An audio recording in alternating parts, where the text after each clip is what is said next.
وَبِالْوَالِدَيْنِ احسانہ، اللہ کی عبادت کے بعد دوسرا ان سے وعدہ یہ لیا گیا کہ والدین کے ساتھ تم نے حسن سلوک کرنا ہے۔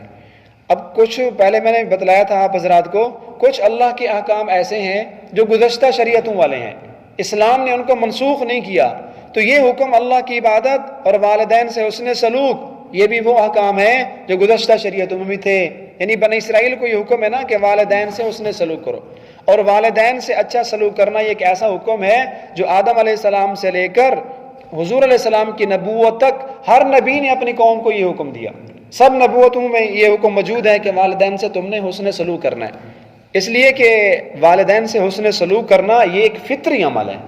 عقل اس بات کا تقاضا کرتا ہے کہ جس بوڑھی ماں نے آپ کو 9 مہینے پیٹ میں اٹھایا،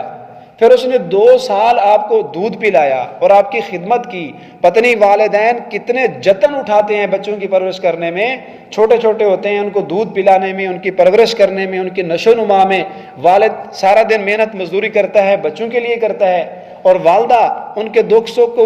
کو برداشت نہیں کرتی، خود تو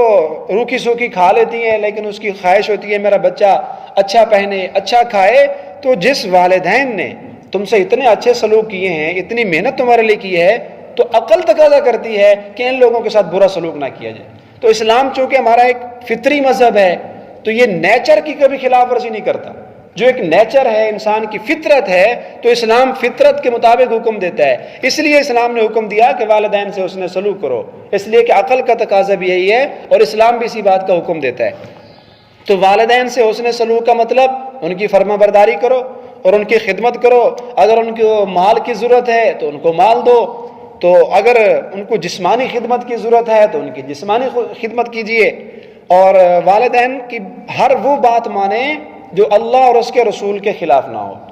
اور اللہ اور اس کے رسول کے خلاف اگر کوئی بات کرتے ہیں تو پھر شریعت کہتی ہے فَلَا تُطِعْهُمَا، تو آپ ان کی فرما برداری نہ کرو۔ وَإِنْ جَاهَدَاكَ عَلَىٰ أَن تُشْرِكَ بِي مَا لَيْسَ لَكَ بِعِلْمٍ، اگر اماں ابا وہ کفر کی بات کریں گے آپ کافر ہو جائیں تو ان کی اطاعت نہ کرو۔ اگر آپ کو وہ منافق بننے کی دعوت دیتے ہیں، کسی کام میں منافقت کرواتے ہیں، یا آپ کو کوئی فرض واجب چھوڑنے کی طرف دعوت دیتے ہیں کہ نماز نہ پڑھو مثلاً، یا آپ کو کہتے ہیں روزہ نہ رکھو، تو ان باتوں میں ان کی اطاعت نہیں کرنی، اس کے علاوہ ہر جائز کام میں والدین کی فرما برداری کرنی ہے۔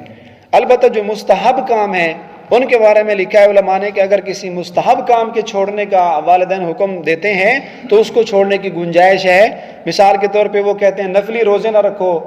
سفر پہ نہ جاؤ، آج میری خدمت کرو، مجھے خدمت کی ضرورت ہے، تو اس طرح کے جو مستحب کام ہیں جن کو چھوڑنے کی گنجائش ہے، اگر ان کے چھوڑنے کے لیے والدین مجبور کریں تو ان میں ان کی اطاعت کر لینی چاہیے۔